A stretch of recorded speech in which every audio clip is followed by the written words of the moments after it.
بسم الله الرحمن الرحيم sidaan idin sheegay waxaan rabaa inaan qaybtan kusoo gudbiyo cashir laba qayb ka kooban qaybta koowaad waxay ku saabsanaan doontaa sida xog cusub marka ay ku imaato aad ugu darsan lahayd xogtaadii hore oo aad analysiska ku waday nidaamka step by stepka ah ee lagu daro ee sahla ah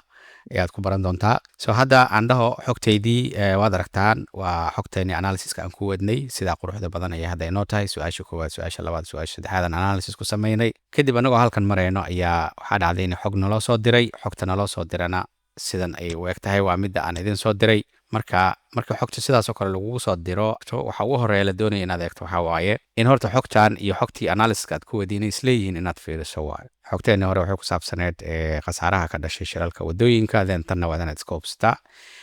qaabkaad ku hubinaysana koolimneemyadan weeyaan koolimneemyadan hadday iskaga mid yihiin then you're good to go waad fiican tahay so xogteenan haddaan fiirino waad aragtaa accident index day and accident index accident date junction control junction details remember koolimyadan iska saarno markaan clearinka samaynayna adiguna iska samayn guud ahaan haddaan fiirinay waxaan ogaanay inay xogtaan tahay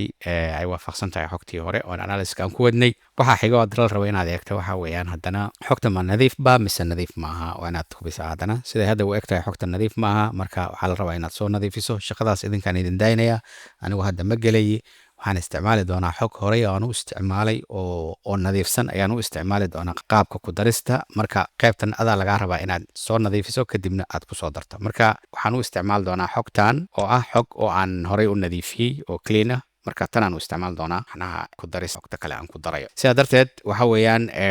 markaad xogta ku daraysa marka waxa weeye waxaa labadii xogba waa inay ku furan yihiin muhiima xogta aad rabto inaad qaado oo tana iyo xogtii hore oo aad analysis ku waday hadda annaga waxaa inoo furan bogeeda labaad oo kana xogtii waa tana mar xogtani waa tana waa xogtii hore oo aan haysanay oon analysiska ku wadnay xogta cusub oo aan hadda inaan ku daro oo aan nadiifiyey oo inaan ku daro ay tahayna waxa weeyaan tan adigu markaad soo nadiifiso kadib maad halkan kasii bilaabi doontaa insha allah intaa kadib waxaan sameynayaa xogtii maadaama nadiif ay ii tahay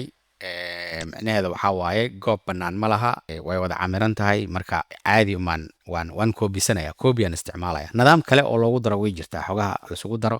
laakiin for now waxa weeyaan koobigaan iska isticmaalayna inoo fudud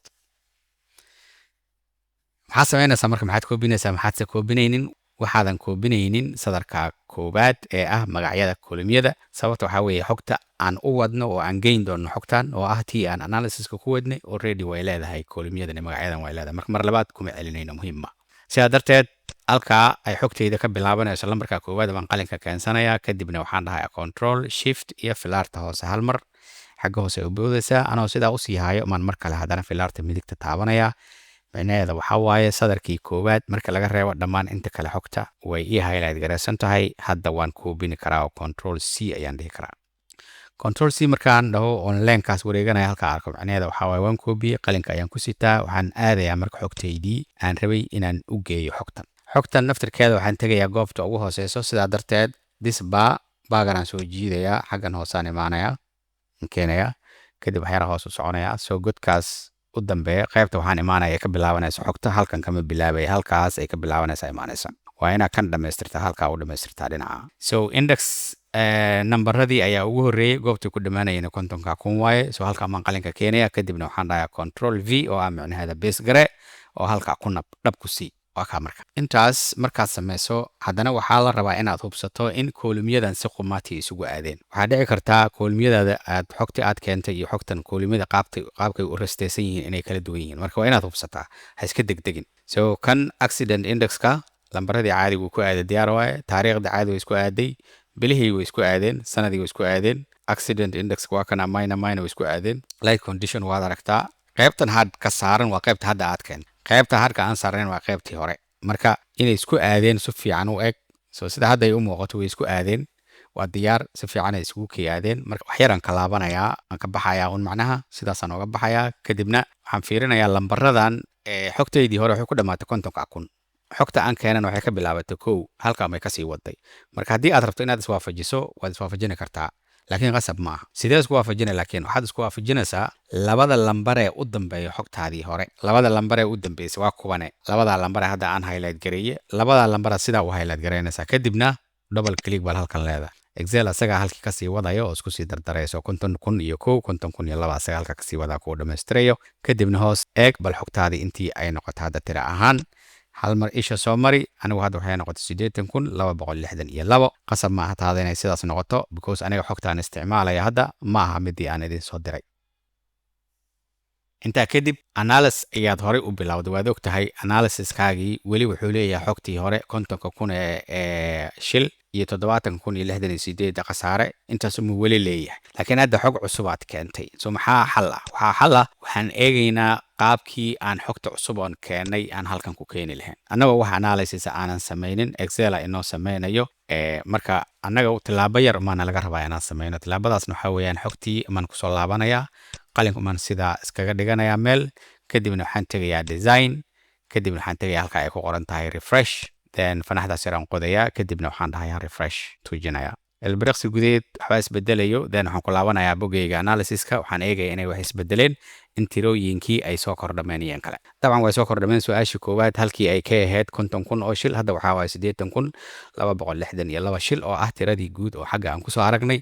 khasaarihina wuxuu isku noqday 112,112 iyo noqday wixii oo dhan way isbedeleen percentage-yadii haddaad aragto qaybta analysiska dabcan waxbaa isbedelayo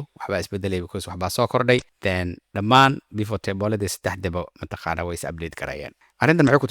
ku tusinaysaa awoodda uu leeyahay pivot table-ka jaangooyinta iyo xisaabinta uu u leeyahay mataqaana ayay ku tusinaysaa awoodda uu leeyahay xawligiisa iyo shaqo fududaynta mataqaana ugu xeeldheeriya pivot table-ka markii loo eego inaad si manual meel wax isaga qorato intaas waxaa ku dhamaaday sida xogta cusub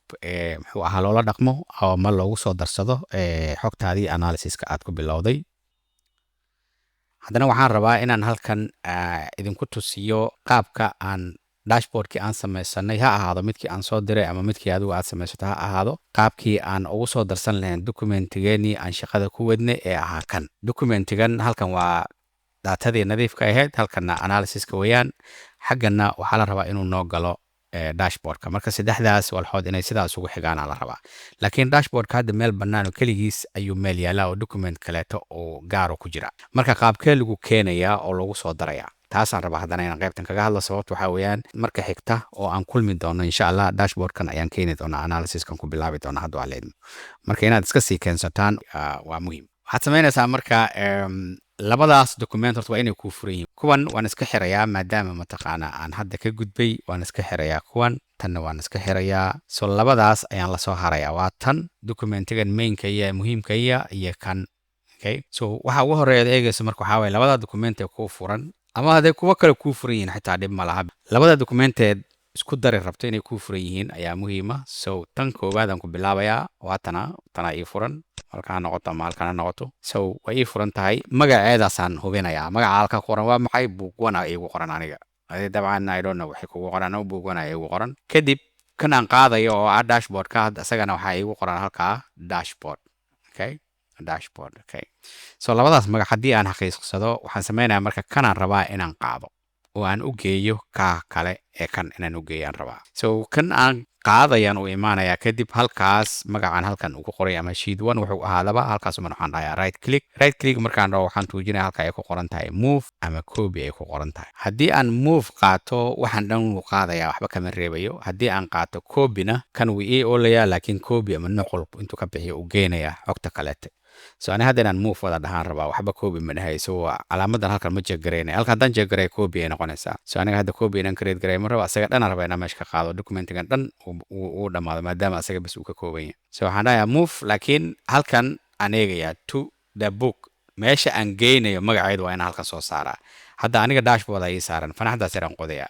goobta aan geyn rabo buugwana la dhahay documentigayga mainka ahaa buugwana la dhahay buugwanka halka soo saaranaya buugwanka markaan meesha soo saaray halkan wuxuu iga muujinayaa buugwankaas inta bog uu ka kooban yahay boga koowaad waa clean data boga kalena waa analyze so aniga xageen rabaa inuu ii aado kan hadda aan wado oo ah dashboardka waxaan rabaa move to the end aan qalin ka saaraya so hadhow documentigayga waxay yeelanaysaa kow oo clean data ah iyo analysis boga labaad iyo boga saddexaad oo inoo noqoni doono dashboardkan ay noqonaysaa haddaan okay dhaho hadda eeg marka hadda okay aan dhahayaa okay markaan dhaho eeg waxaa dhahaya dashboardkii oo idil waa lasoo qaaday waa kana waxaa loo keenay documentigeenii waa kana dhinaca midigtu kaga dhigay to the end maadaama aan dhahay gadaal oo mariyey xogtayna nadiifka ahayd analysiska boggii aan ku sameynaynay iyo dashboardkeenna qaabkaas ay isugu soo xigsadeen marka qaabkaas ayadana laisugu soo daraa sida rasmiga ah asalaamu calaykum waraxmatullahi wabarakaatu khayr badan ayaan rajaynaya waan isku imaani doonaa hadduu alle idmo sabtida